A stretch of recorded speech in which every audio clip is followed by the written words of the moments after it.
Okay, let's just dive right in. Have you ever looked around your room and felt this very specific kind of shame? You know what I'm talking about. There's the guitar you swore you were going to master, that half-finished coding project sitting on your laptop, the fancy baking tools just collecting dust. It can really make you feel like you lack focus, like you just can't stick with anything. Does this look a little too familiar? This graveyard of abandoned passions. Society loves to label people like us, right? We're dilettantes, we're chaotic, we don't have the grit to specialize. But what if that's not the real story? What if that's completely wrong? Yeah, you've heard this a million times. I bet you've even said it to yourself, probably right after you spent a month obsessed with pottery and then suddenly got the urge to learn jujitsu. It's become this cultural shorthand for being flaky and unfocused. But here's the thing, that's not the full quote. Not even close. The original saying has a twist at the end that changes everything. A jack of all trades is a master of none, but oftentimes better than a master of one. Let that sink in for a second. And this is the absolute key. That scattered feeling you have, it isn't a personal failure. There's a growing idea in psychology that it's actually a sign of a highly adaptive nervous system. Your brain isn't failing to specialize, it's unconsciously building this incredibly rare and powerful cognitive architecture. It's getting you ready for a future that looks very different from the past. So to really understand where all this anxiety comes from, we have to talk about the big lie we've all been sold. See, the world has changed, like dramatically. But the advice we get about our careers and our lives, it really hasn't kept up. For the last 100 years or so, the path to success was super clear. It was an I-shaped game. You picked one thing, you went deep. You dug that one hole a mile deep and became the expert. And you know what? You were rewarded for that kind of hyper-specialization. The past was what you might call a kind environment. Think of it like a game of golf. The rules are stable, they don't change. If you practice one swing 10,000 times, you're going to get good and you're probably going to win. But today, we live in a wicked environment. It's chaotic. The rules of the game change constantly, sometimes overnight. And here's the thing. Your brain gives this on a gut level. It knows that in this new, wicked environment, the specialist is actually incredibly fragile. If their one very specific industry gets disrupted or automated, they're suddenly obsolete. So that natural pull you feel to jump from one interest to another, that's not a lack of focus. It's an unconscious survival strategy. It's your brain playing the long game. So if being a specialist is so fragile, what's the alternative? Well, this brings us to the core of your superpower. It's a really cool concept from psychology that explains why all your diverse, random-seeming experiences are so incredibly valuable. It's called far transfer. So a specialist gets really good at near transfer, solving the same old problems with the same old tools. But you have this unique ability to do far transfer. You can take an idea from a completely unrelated field and apply it somewhere new. And that right there is the engine of all true innovation. This is just a perfect illustration of the idea. Imagine a web developer who used to be a beekeeper. On paper, those skills have nothing to do with each other, right?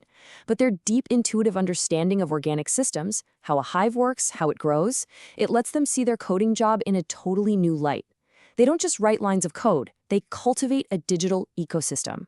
That is far transfer in action. It's a perspective a pure specialist could never even dream of. You might feel like an imposter sometimes because you know you're not the #1 expert in any single thing, but you're missing the point of your own power. Your unique value isn't about your depth in one field. It's about your incredible ability to synthesize, to connect the dots between all of your fields. Okay, so understanding all this is a huge relief. It is. But it doesn't solve that very real problem of feeling burnt out and like you're constantly falling behind. So let's talk about a practical strategy, a way to actually manage all that ambition you have. So this is the true shape of your potential. You're not T-shaped with a little bit of knowledge about everything and one deep specialty. No, you are M-shaped.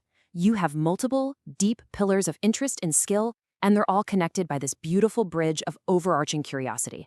But this right here is where so many of us fall into what's called the polymath's trap. You see your different pillars, let's say it's data science, writing a novel, and starting a business, and you think, I've got to do it all, right now. So you try to build them all at the same time. And what's the inevitable result? You completely collapse from exhaustion and end up feeling like a total failure. The solution isn't to just try harder or grind more, it's to work smarter. And the strategy is called serial mastery.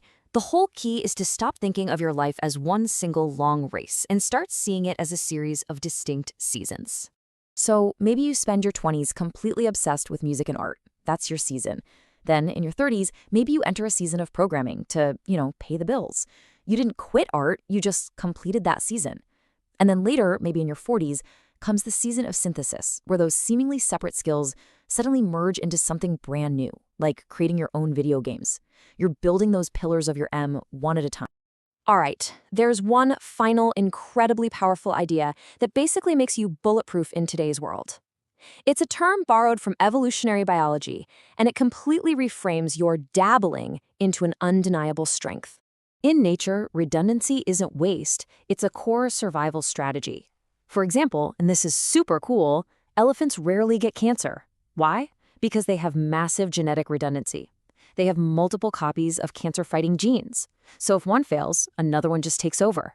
It's a backup system. And this is exactly what your so-called chaotic interests are. They are your professional redundancy.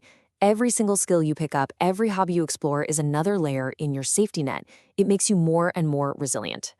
Just think about what happens when a huge disruption like AI comes along. The specialist, the software engineer, might be absolutely terrified. Their one and only pillar is threatened. But the M-shaped person? Well, they're a software engineer who also knows electrical wiring and has experience as a teacher. If one skill becomes less valuable, they don't panic. They just pivot. They're unbreakable.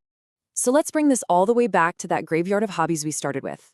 It's time to stop apologizing for it. Those weren't failures. They weren't distractions. They were semesters. Semesters in the university of your own making.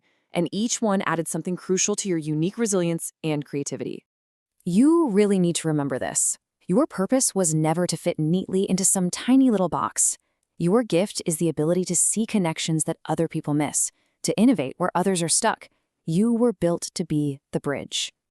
So, the only real question left is, now that you understand your own power, what worlds will you connect?